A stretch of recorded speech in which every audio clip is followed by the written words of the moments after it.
Chers auditeurs, Dear listeners, bonjour. welcome to Comme d'Archi Podcast Season 6. Saison 6, dans le monde fascinant des architectes. And in the architectural projects. Je suis Anne-Charlotte Deponte, passionnée d'architecture et docteur des universités en histoire de l'archi. I am one of the spokespersons of Anne-Charlotte, who is a PhD in architecture history. Merci Thank you d'être avec moi aujourd'hui. to be with us today. Et And maintenant, now, lundi en français, place au talent. and Wednesday, let's talk projects. In English, of course. Bienvenue dans Comme d'Archi. Dear listeners, hello and welcome to this issue of Comme d'Archi. This is Esther on behalf of Anne-Charlotte. I'm delighted to be back with you, and again today, on an even more unusual subject than usual. I'm going to read you a text written by French graphic designer Baptiste Vandaele. Baptiste designs motifs for interior architecture, sometimes dedicated and unique lines for hotels, restaurants, and institutions, which are then applied to carpets and other media. He also designs tiles for publishers that resemble both old-fashioned and contemporary patterns, and which can be used in our apartments or homes. Today he's chosen to tell you about a very special collaboration involving objects. We don't usually talk about objects here, of course. But you should know that these motifs can be found and run as much on walls and floors as on everyday objects. They are as much abstract as they are figurative. If he has chosen this story, it's because it's close to his heart, and because behind the soul of our living spaces lie talents, know-how, and exceptional collaborations. Now, Baptiste speaks to you. I'd like to tell you about a project very close to my heart. A brand of ceramics tableware, stoneware, I co-founded in Prague with my Czech friends Tomáš, Hana and Pavel, whom I met in Germany during my Erasmus studies. Why the name burning for? To burn for means to be consumed with desire for somebody or something. And it also refers to the heat of the oven and the cooking of the earth. Hence our logo, which represents a little blue flame. It was Pavel who had the opportunity to meet the manager of the ceramics workshop where we produce, which is in the south of the country, not far from Austria. As it happens, this workshop is part of a long tradition of handmade ceramics dating back to the early 20th century. And the objects produced have a very rural, rustic aesthetic and are mainly adorned with hand-painted blue flowers. A heritage production then, not to say nostalgic. The workshop went bankrupt in 2015 after years of difficulties, and it was the municipality that decided to buy it back to preserve the activity and the know-how. It was at this point that Pavel met the new manager, who was in charge of turning things around.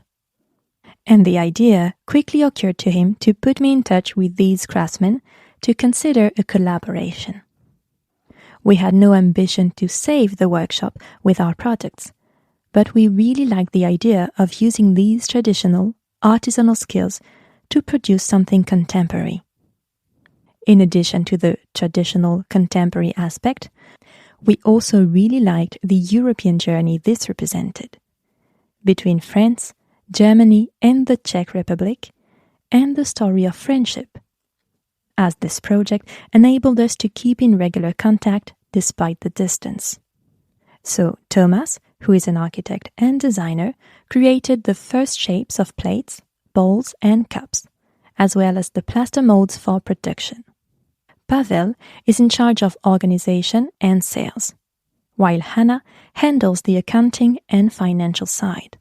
For my part, I embarked on a vast graphic research project, creating several hundred drawings to adorn these objects, as well as overseeing all art direction, marketing, and communication, and even designing a customized typography to enrich the branding. The creative process takes place within a set of constraints which, to my mind, are very interesting, because they definish the framework of what is and isn't possible. It's up to me as a designer to find solutions to get around them or push them back. The constraints here are fairly simple. The designs have to be hand-painted in a single color, the traditional cobalt blue, reproducible by a third party. The collection has to form a coherent whole while presenting diversity and having a strong visual impact. Hand drawing requires a certain simplicity, or at least speed of execution, to remain profitable. That's why I used brushes that allow multiple strokes to be drawn in a few strokes, creating a strong visual effect in a minimum of time. It was these constraints and tools that led me to develop this iconography inspired by the forms of nature, between geometric and organic, abstract and figural, simplicity and complexity, minimalism and ornamentation. This collective design adventure has been a particularly stimulating challenge, and it's exciting to have a hand in every stage of design and to be in the driver's seat for every decision. We produce in small, limited series, and our pieces are available at designer markets and on our online shop www.burningfor.eu. How about a date? I'll be taking part in the Emergence Biennial, which will be held at the Centre National de la Danse in Pantin from April 10th to 13th, 2025, and which is dedicated to object design, crafts, and arts and crafts. Some 60 designers, artists, and craftsmen will be presenting a wide range of original, contemporary, and sustainable objects, reflecting the vitality of today's young creation in the Eastern Paris region. I'll also be taking part in the very first Textile Design Biennial, to be held at the Musée de la Toile de Jouy in Jouy-en-Josas, near Versailles, from April 8th to June 1st, 2025. I've been selected along with 4 other textile design studios to exhibit some of the work produced through collaborations, an exhibition that will focus on the behind the scenes of the design and creative process. En matière de motifs aims to celebrate the art and creativity of textile and surface designers, offering them a venue to showcase their work, from drawing to finished product.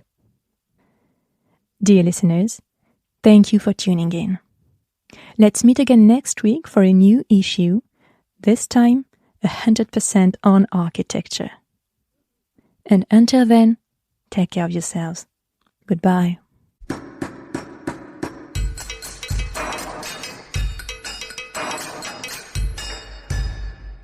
Thank you for listening. And thanks to the sound engineer who was collaborating with us today. Don't forget to tune in to our previews on Instagram at Comme d'Archi Podcast. If you enjoy this podcast, don't hesitate to promote it by giving it 5 stars and a little comment on Apple Podcast or on your favorite podcast platform. And above all, subscribe to listen to all of our episodes for free. See you soon, and until then, take care of yourself.